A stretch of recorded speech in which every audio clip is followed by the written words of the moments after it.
Next on MasterChef. The person leaving MasterChef, Mike. With one more amateur cook out of the competition, the final 5, David, Whitney, Sharon, Chital, and Lee, are about to cook for the 3 most intimidating food critics on the planet. We got a lot riding on this too, guys. Don't embarrass us. It's not right. I can't really taste the fish. You notice I didn't eat mine. But first, they have to catch their ingredients. The 2 who create the lowest scoring dishes will face the dreaded pressure test, where one more contestant's dream of becoming America's first MasterChef will come to a bitter end.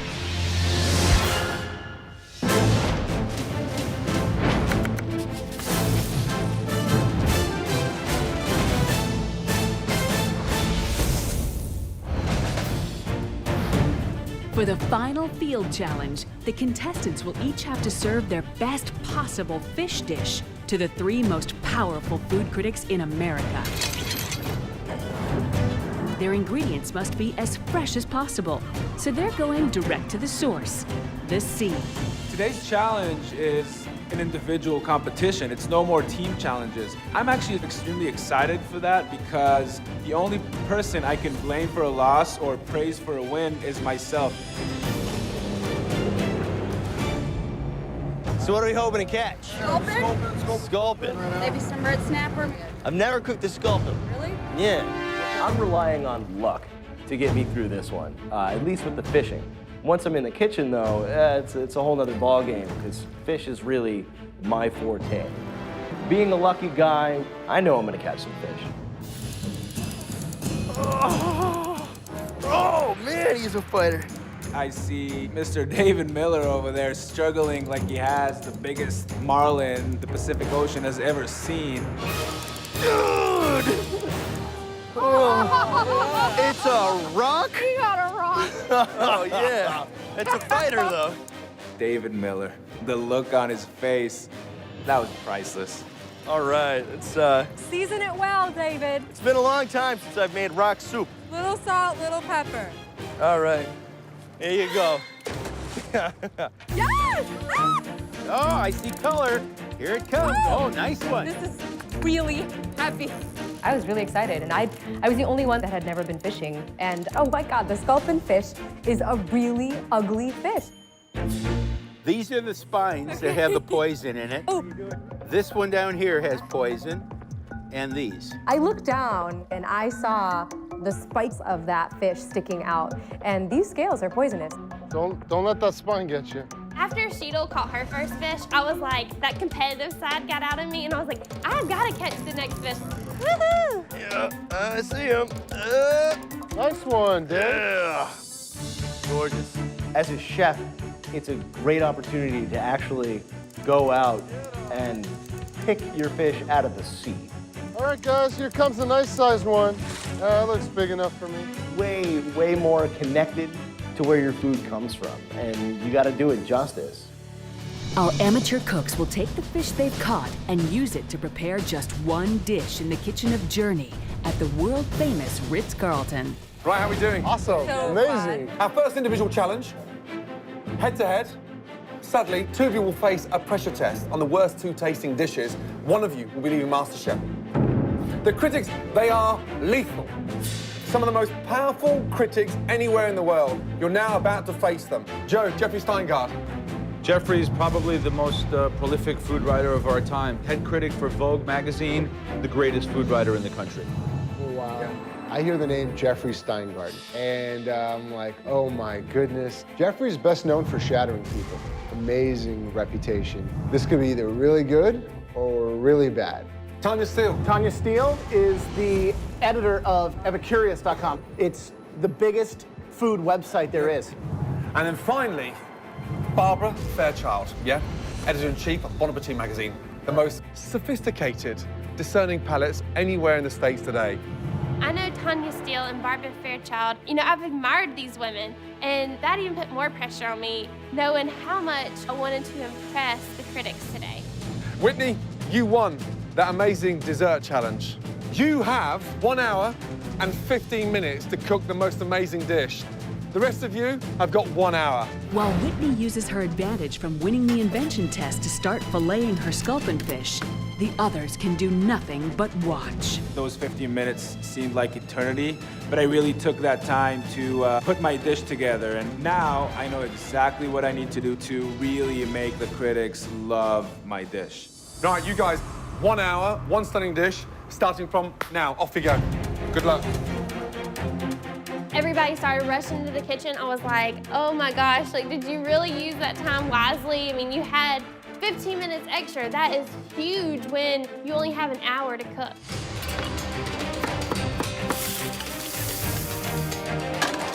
My strategy today is really keeping it simple and keeping it real. So I'm going to braise the fish. It's a tough fish that can withstand braising. And I'm gonna serve it with the broth. So the same way I pulled it out of the water, I'm gonna keep it on the plate with the broth, you know, the water that it swam in to cook, like the water it swam in to live. Use the time wisely, yes?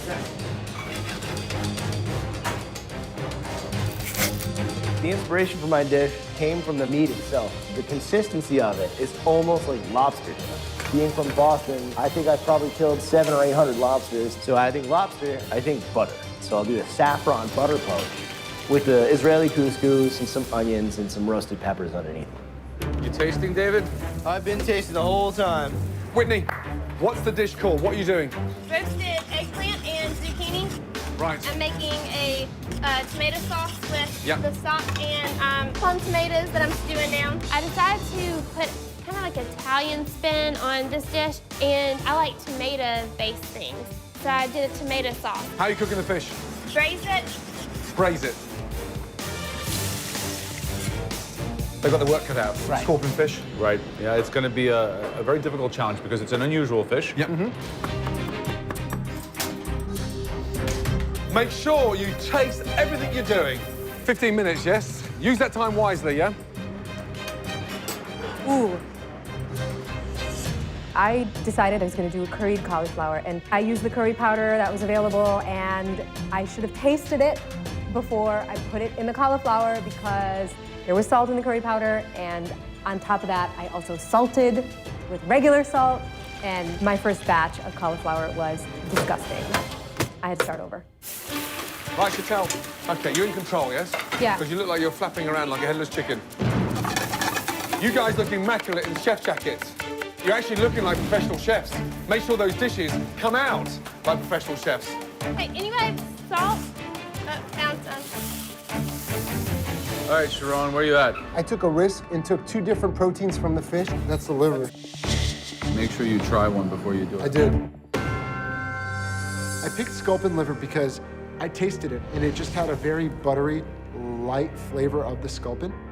I believe everything that I touch that's food, I believe I can make magnificent. And it's no different going into this competition. Sharon is going to sear off the liver of the scorpion fish and serve it, which is very, very bold. I mean, Has he tasted the liver? he said he tasted it. He said it's good. That would be a big risk. You could either really win somebody with that or really throw them off. I knew at that defining moment, I could be the next MasterChef. Sharon made a conscious decision to use the liver of a fish. I feel like he took the poisonous scale and just went to himself. 4 minutes to go, guys, yes? 4 minutes? 4 minutes, that's right. You have your plate picked out? Put the pan down, take that glove off, and work with 2 hands. Let's go! Guys, the pressure is on. They've been sat there patiently, anticipating 5 stunning dishes. Come through for us. Make something gorgeous. Amateur cooks are cooking for critics that, you know, restaurant chefs are scared of. I was like, this has got to be the best dish you've ever made in your life. We got a lot riding on this too, guys. Don't embarrass us. These are not just foodies. These are 3 of the biggest food critics in the country. And here I am, you know, a little less than a year after I started cooking, and all of a sudden I'm presenting food to these people. And, you know, I just hope everything goes well. 1 minute. It's not right. Now start putting it on a plate. Get it on the plate, Chantel. Stop cooking. You're not going to be able to serve it. Where's the cumin? Cumin. Raw cumin now, with 1 minute to go. I was frantically running around. I felt like manic and crazed because I was running around trying to figure out how to fix the sauce. 10, 9, 8, 7, Behind. 6, 5, 4, 3, 2, 1, and stop. Well done. Well done. Really good job. The dishes look amazing. You know that. I mean, really amazing. We're proud to present these to these critics out there. Hot damn, guys. Yep. You should Well be done. psyched. This is great. The critics out there are sat, as we speak, sharpening their knives. 3 phenomenal critics. It's out of our hands. We're passing you on. This is the next stage. Some of the most powerful critics anywhere in the world. You're now about to face them. You sell it to them. You tell them what they're going to be expecting, and you push it to the absolute max.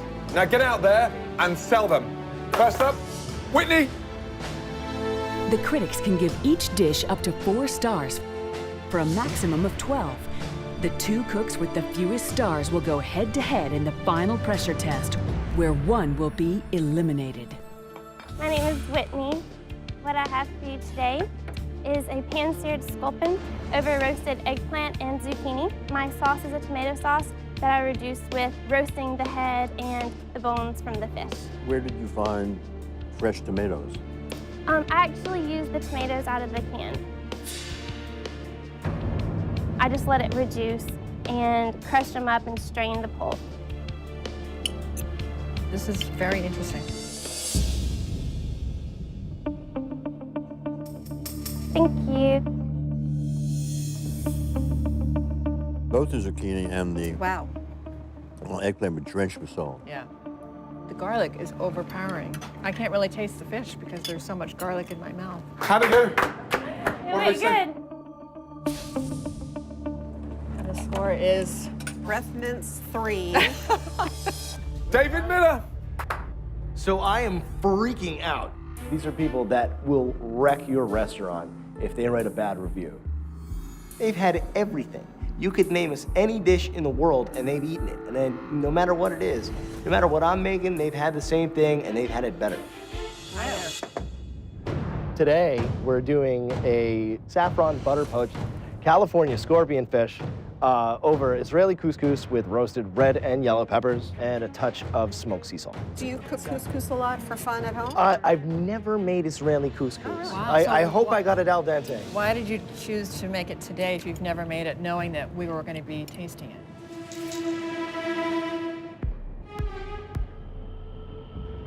That's a very good question. I decided to be adventurous. There's something alluring about Israeli couscous, more so than just standard Moroccan couscous, which I think is kind of boring. Thank you very much. All right. What the hell am I doing? 3 of the most world-renowned food critics. You know, I'm serving them a plate of something I just whipped up in an hour. Hopefully I won't be berated as much as I have been by our judges. But the idea of thinking that a Moroccan couscous is just always boring, it's ridiculous what he said. I think it's pretty bold of him to serve us Israeli couscous, having never cooked to make it before. for the first time. And the fish is nicely cooked. I mean, Saffron really gives it a nice, sprightly flavor. and despite the fact they didn't have a lot of time to work with it, it does I think have the a really peppers nice flavor. overwhelm. And Look at that smile. How'd it go? It went really well. They said it was the best dish they had all day. They said that. No, I'm joking. Wow. I'll be happy to give you my peppers. You notice I didn't eat mine. Next up, Lee. All right. Get ready. These are 3 of the biggest food critics in the country. If you're a chef in this country, you know who these people are. I can't afford any mistakes right now, and the tiniest bone would be a disaster. Today I made a braised California scorpion fish over Moroccan-style fennel couscous served with the braising broth. So what's in the braising broth? Can you give us So in the some braising broth, I took the head and the carcass of the fish that I filleted, some carrots, some shallots, leeks, fennel. I can't sense anything from them, and that just drives me crazy because I don't know if they like it, they don't like it. Great. Thank you, Lee, so much. Thank you very much, you. and again, thank you for the opportunity. You're welcome. I thought that was tasty. I mean, I think the couscous is very good. It's very tasty. I love the broth is what's giving it the flavor. I think you did a really nice job with that. On the other hand, you can't taste the fish. I mean, the fish is just used as a piece of white protein. it would have been good to have something, again, contrasting textures. This dish, In the couscous, yeah. yeah, Some this dish didn't really have very garbanzo much. beans or something. Exactly. Yeah. How'd it go? It went fantastic. So should we score it? Are you guys ready? Yeah, I'm ready. I'm ready. Our scores are going to be totally different. Chantel, let's go. Right now, I'm a little nervous. I'm worried that my entire plate is just a touch too salty. Hi. Hello. How are you? My parents are from India. I was born and raised here, but I grew up in a very fragrant Indian home, lots of garam masala, lots of curry. So I've incorporated those flavors into the sculpin, and just a very simple tomato curry sauce with coriander powder and cumin powder. And the cauliflower is curry powder and some fish stock to just keep it moist so that it can dry out.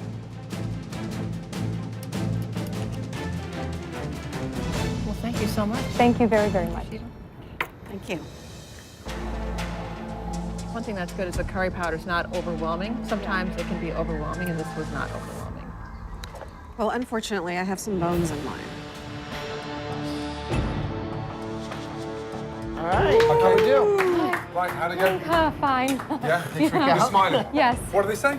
They didn't say anything. They just tried it. Nothing at all. They ate everything, though. Any Well, questions? I put it on their plate. I do feel like the texture is, there's a lot of softness here. There's not contrasting flavors. There's not contrasting textures. Well done. Thank you. Right, next up, Sharon. Cut the waffle, straight to the point. Tell them how excited you are, what you've done, what the journey's been like, and more importantly, sell that dish. Good luck. I feel like I'm such a better chef than the rest of them. I really, truly feel that. If I can impress these judges, I may be able to really jumpstart my career right then and there. Tell us about your dish. Well, I live in LA. I was born and raised here. I'm a local. I love these waters, even though it's cold around this time of season. It was so beautiful this morning. Really a great day. I'm a big guy. I like to eat a lot. I'm very improv. I'm like this weird competitive guy. My grandmother has been a huge inspiration for me. I wasn't very close with my mom. I grew up with my dad, and I moved out when I was a freshman in college. I left finance to try doing this with my life about a year ago. I was in banking. On January 2nd, my kid was born. Grab this, grab that, saute this, saute that, and lo and behold, here I am. It's like fate. I saw the liver, and the liver looked absolutely beautiful. So I decided to give you two tastes of it. One, the actual flesh, and the other, the liver of the scorpion fish. And that's just done with a grapefruit vinaigrette and some blanched asparagus, some yellow tomatoes, and some fresh grapefruit. The fish liver is a very unusual twist. Have you had monkfish liver? No, I I think haven't. so. No. That's the foie gras of the sea. Well, thank you so much. Thank you so much. You know, it's funny, with everything that's going on in this dish, it's surprisingly bland. Don't make your judgment about On this one. the fish liver Yeah. by this liver, which is not a good liver. Well done, guys. We're now going to get those results. Ready? Let's go. All right. The top 3 scoring contestants will earn a place in the final. The lowest scoring 2 will face the dreaded pressure test. I cannot afford to go into another pressure test right now. This is it. The judges are back with the verdict. Let's start off with the highest scoring dish. That individual goes straight in to the final 4. This dish scored 11.5 out of 12. That's near perfect. Congratulations goes to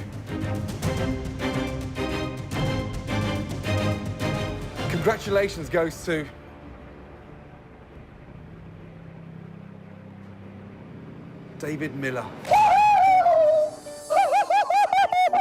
You're kidding me. Absolute. You're brilliance. kidding me. Absolutely. Good job. High five, bro. Absolutely. Yeah. Listen to this. Butter poached fish was a huge success.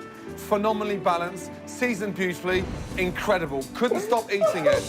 We sent you into the lion's den, and you came out shining. Seriously, well done. You're now the first in to the final 4. Of every review I've gotten today, I feel like MasterChef. I'm an amateur chef, I'm a software engineer, and I get a near perfect score. I get a near perfect score? Are you kidding me? Okay, from the very top, we're now going down to the very bottom. badly put together, under-seasoned, shockingly disgusting, undercooked taste, and left nothing to desire. When I hear the critics describing a dish as shockingly disgusting, I'm just praying they're not talking about my dish. With 4 out of 12, and the lowest scoring dish, it's not good news. 4. Sharon. That means you're up for elimination.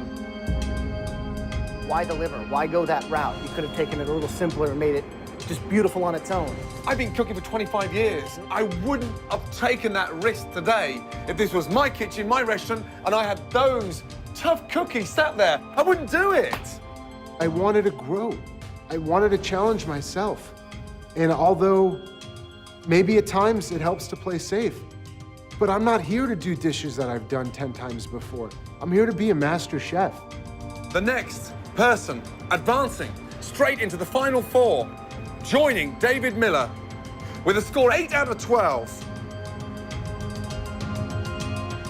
Lee. Good job. Fish cooked perfectly. Seasoning was absolutely amazing. It's fantastic that Sharon is going into a pressure test. We're not going for a popularity contest, and I'm not here to make friends. I'm here to eliminate the competition. 2 left. Joining Sharon to face the pressure test with a score of 5 out of 12. That person is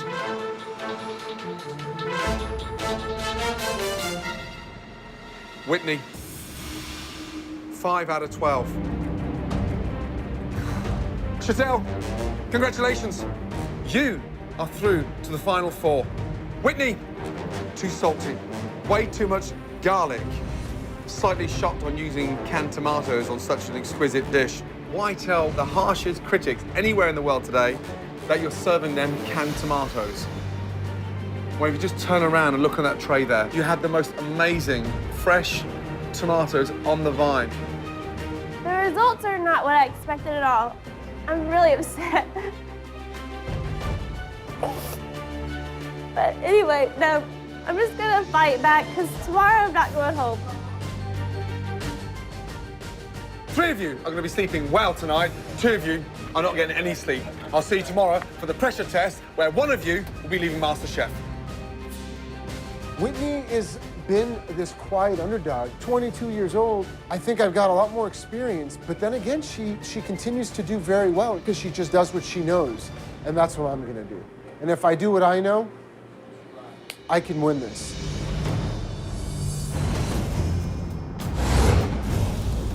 Good afternoon. Sharon and Whitney, 1 of you will advance to the final 4. Unfortunately, 1 of you will be leaving MasterChef tonight. That means this pressure test is going to be your toughest test ever. I really want to see Whitney kick Sharon's ass. Like, I would love for a tiny little 22-year-old girl from Mississippi to just come in and lay his ass flat. We're going to reveal the ingredients on the count of 3. 1, 2, 3.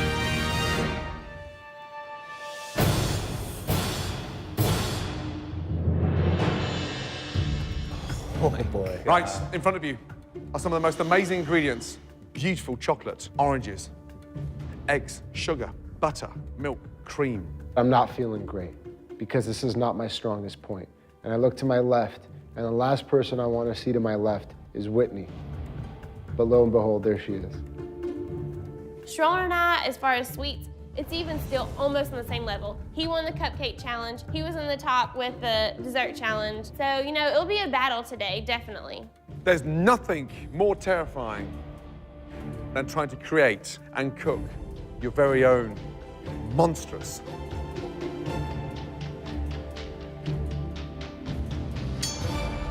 souffle.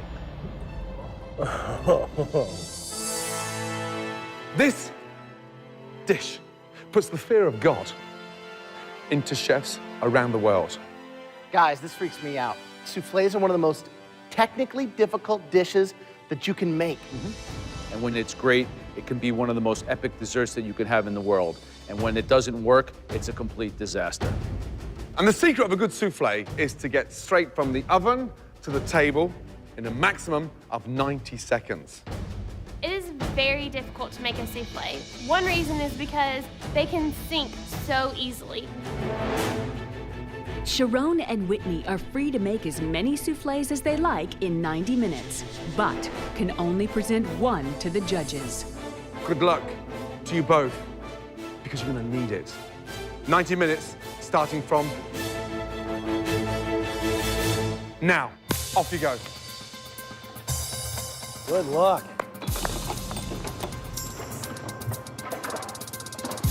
Final four means to me I can actually be the master chef.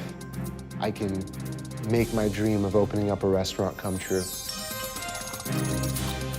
For me to be the first master chef, it means everything. So cornstarch, milk, up to the boil. Then you add the chocolate. Then you add the eggs. It could be exact. You know, souffle's chemistry. It's the incorporation of the sugar in the egg white. That's the real tough challenge. So much has to do with timing in this.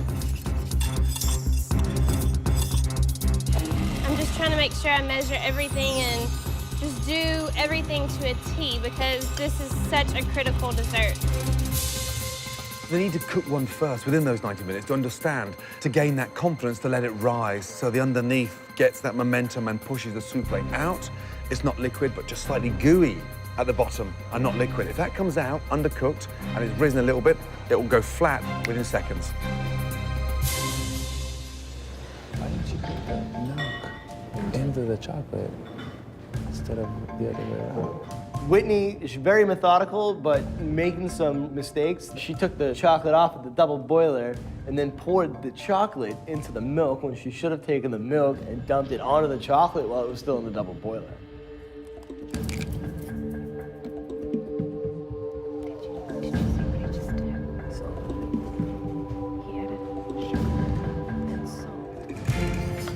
I won't lie, I think Sharon is a better cook than Whitney. It really falls down to if Sharon is gonna try and overcomplicate things, because I know that Whitney's gonna go right by the book, exactly how it should be made. It really is anybody's game at this point.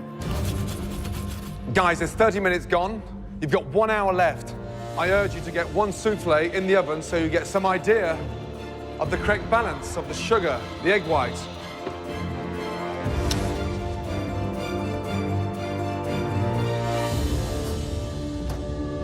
The only time I looked over to see what Sharon was doing was when he was putting his soufflés into the oven. And I was thinking, oh my gosh, Whitney, get it together, get your batter ready, put it in the oven. Whitney, can I advise you to please get something in the oven? Sharon, are you just praying in front of the oven? You watching the oven channel? Just watch the oven channel. Okay, you have time to get another one made. Throwing my first batch of soufflés in the oven and just saying, please be good. Please just be good.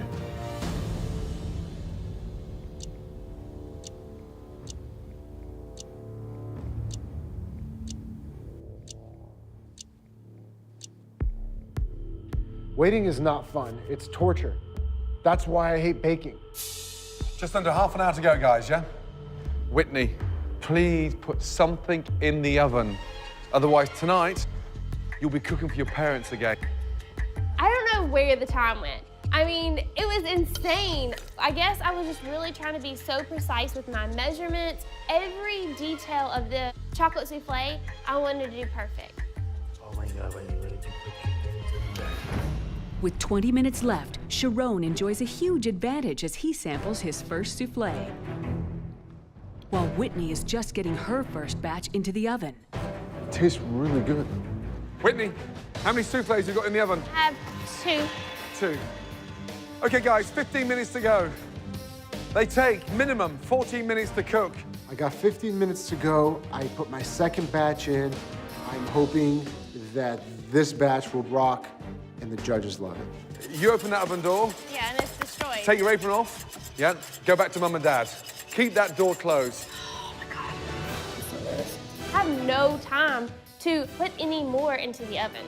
I really only had one shot. I put all my eggs in a basket, and this one souffle was determining whether I was staying or being eliminated from the MasterChef kitchen.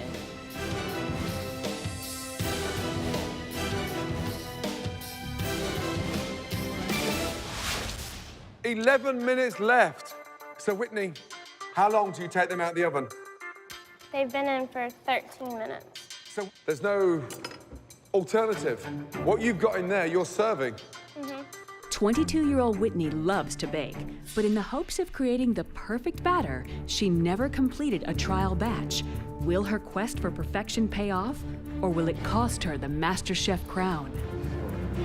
She's opening it.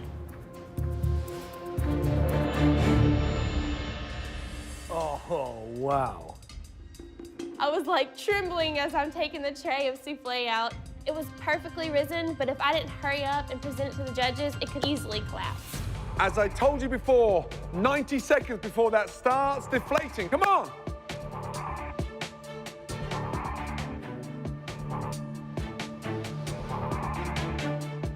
Oh, come on.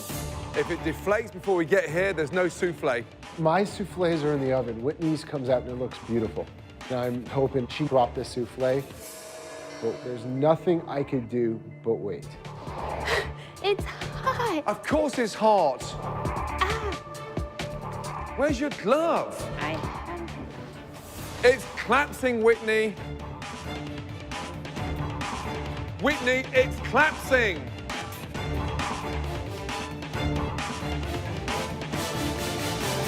Whitney, you haven't even tasted it.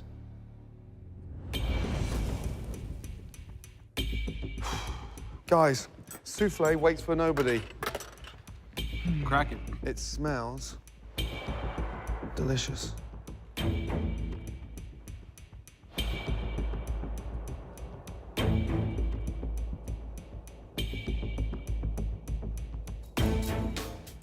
I was so nervous, and all I wanted to do is just for them to tell me something like, it was good, it was bad, but I couldn't read their faces at all when they were trying my souffle.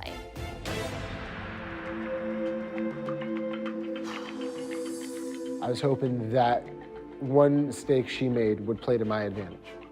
I tasted one, and I made some adjustments. She didn't taste it, and she served it.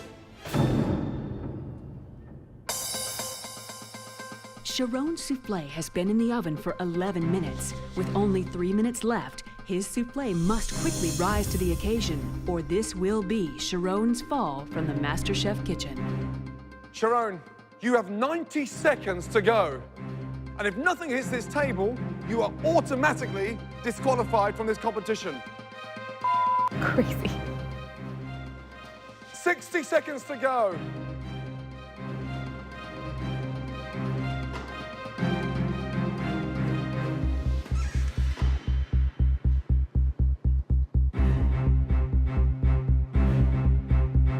"45 seconds to go.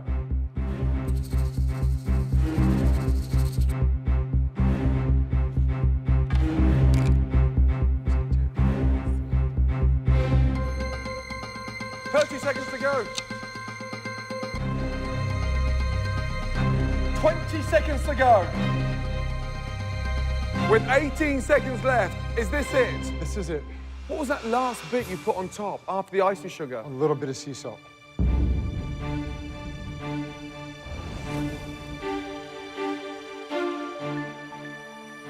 The difference between going home or joining the final four is in this spoon.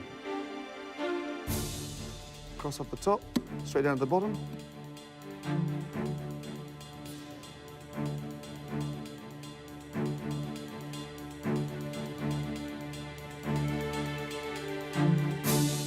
I see the judges eating Sharon's souffle, and they just kept eating it, and I'm like, were they eating mine like they're eating his? I mean, I was going insane because one of us is eliminated, and one of us are gonna make it to the finals.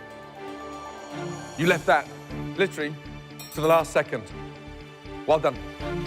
The judges must decide based purely on their souffle who will take the last remaining place in the final four of MasterChef. It's not only about the title, it's not about the cookbook.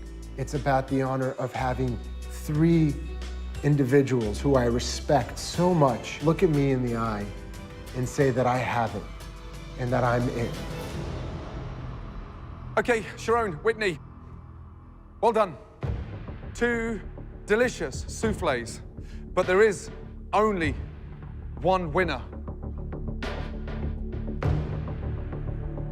The individual joining the last 3 in the final 4, congratulations, goes to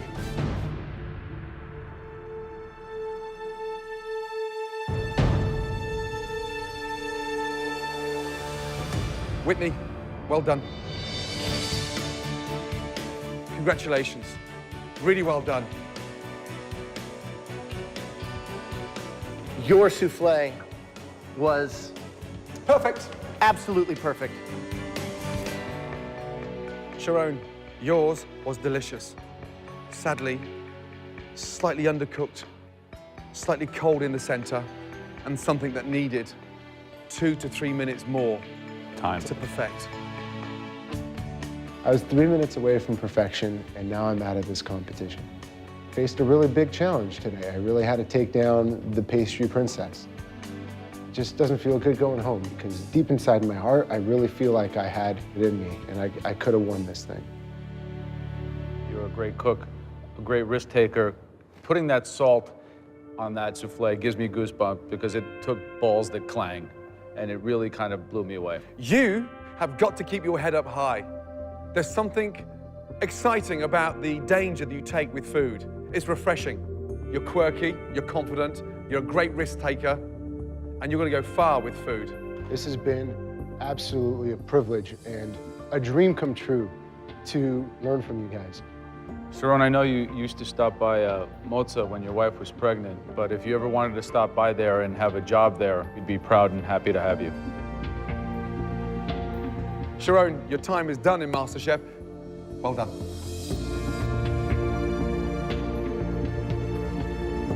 This is not the end of the road for me. This is just an affirmation and really opened my eyes to this world. It made me realize that I can do this. And I encourage every single person who loves food and who loves to cook, and they know that's something they want to do, don't be afraid. Go do it. Go do it. Don't be afraid. Hey, dude, that offer stands, man.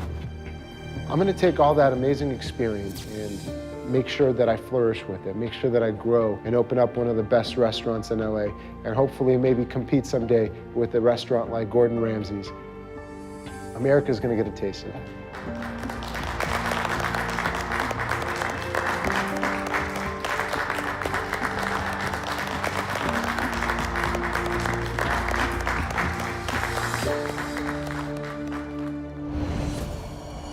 The final 4. Oh, God. Really good. Really good. Just thinking back, knowing there was 50 of us in the very beginning, even, 10,000 that auditioned, I mean, it's insane knowing that out of all those people, I made it to the final 4. David Miller, who would have thought? I've been sitting in the middle of the road.